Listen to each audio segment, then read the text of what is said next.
Assalamualaikum teman-teman, balik lagi bersama Rafael 5. Di video kali ini saya mau menjawab komentar dari teman-teman.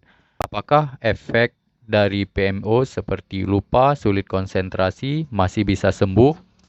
Jawabannya bisa teman-teman. Dengan syarat teman-teman bisa meninggalkan kebiasaan PMO. Jadi kalau teman-teman bisa meninggalkan kebiasaan PMO, efeknya juga akan hilang dengan sendirinya. Dan efek-efek buruk yang lain dari PMO itu akan hilang perlahan-lahan teman-teman, seperti terlalu cemas, sulit konsentrasi seperti pertanyaan tadi, sering lupa, sulit mengambil keputusan, ansietas, dan banyak efek-efek buruknya ya. Tidak bersemangat. Efek tersebut akan hilang jika kebiasaan PMO bisa teman-teman hentikan.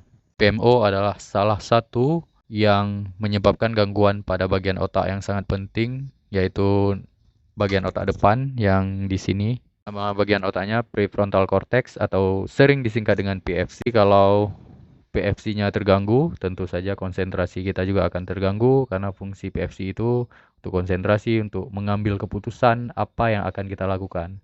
Jadi kita manusia ini kan saat ingin melakukan sesuatu kita kan berpikir ke depan nih, berpikir panjang, berpikir resiko yang akan kita terima dari hal yang kita lakukan. Jadi kalau fungsi prefrontal cortex-nya masih bagus, pikiran kita akan jauh ke depan. Jadi kita bisa merencanakan sesuatu, bisa mengambil keputusan yang penting saat kita akan melakukan sesuatu. Misalnya kita akan melakukan tindakan sesuatu, kita berpikir dulu sebelum melakukannya. Itulah fungsi otak yang sangat penting pada manusia ya, yang mungkin tidak dimiliki oleh hewan ya teman-teman. Fungsi secanggih otak manusia tersebut. Oke teman-teman, jadi memang sih tidak langsung sembuh ya teman-teman. Seperti video-video yang sudah pernah kita bahas, kerusakan atau gangguan PFC itu bisa sembuh dengan syarat ada keinginan dari diri sendiri untuk sembuh. Karena dengan ada keinginan untuk sembuh, melakukan sesuatu hal yang membuat otak prefrontal cortex tersebut sembuh atau berfungsi maksimal kembali, itu kita sudah mengambil keputusan yang baik, apalagi kita bisa melakukannya dengan baik, berarti kita sudah memfungsikan kembali bagian prefrontal cortex tersebut yang sangat penting. Teman-teman yang sudah sangat kecanduan, sangat sulit ya teman-teman untuk meninggalkannya. Apalagi di zaman sekarang yang mudah diakses karena masing-masing dari kita punya Android, punya internet, punya paket untuk diakses mudah. Dan bagi teman-teman yang atau adik-adik banyak yang bertanya ya, yang udah kecanduan itu sangat sulit sekali untuk berhenti. Jadi buat adik-adik yang belum terganggu otaknya, bagian PFC, prefrontal cortex yang sangat penting, penting karena bagian otak tersebut yang menentukan kita sukses atau tidak. Dengan fungsi otak tersebut, kita bisa merencanakan sesuatu. Misalnya kita punya impian, punya cita-cita, bisa kita rencanakan dan bisa kita wujudkan karena kita punya konsentrasi. Tapi kalau yang udah punya perencanaan dan kita punya kesabaran untuk melakukan proses ya, kalau PFC-nya masih bagus.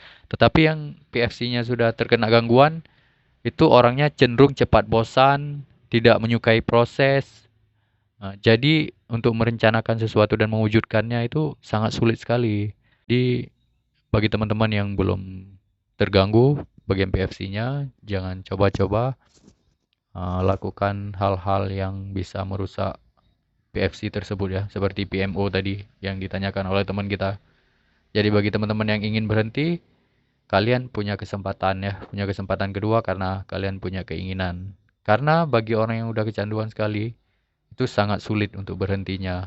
Bahkan yang paling parah gangguan PFC-nya itu, dia merasa PMO itu tidak merugikan bagi dirinya. Bahkan dia merasa itu hal yang dibutuhkan.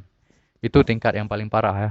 Dia tidak merasa dirinya sakit ibaratnya. Penyakit paling parah itu kan dia tidak tahu lagi bahwa dirinya itu sakit. Jadi kalau dia tidak tahu dia sakit, itu untuk menyembuhkannya sulit, sangat sulit ya teman-teman. Sekian, semoga bisa menjawab pertanyaannya. Sampai jumpa di video berikutnya. Assalamualaikum.